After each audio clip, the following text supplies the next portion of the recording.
Wajah Aibda Husni tertembus peluru. Situasi terkini rusuh di Maluku Tengah.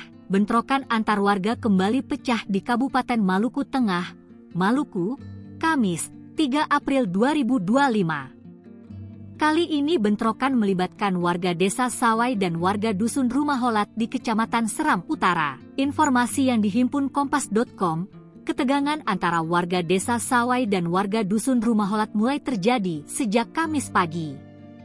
Puncaknya pada siang harinya, kedua kelompok warga terlibat saling serang. Akibat bentrok tersebut, 2 warga dilaporkan terluka dan seorang anggota polisi bernama Husni Abdullah berpangkat Aibda tewas setelah tertembak di bagian wajah. Selain menimbulkan korban jiwa, bentrokan tersebut juga menyebabkan rumah-rumah warga hangus dibakar.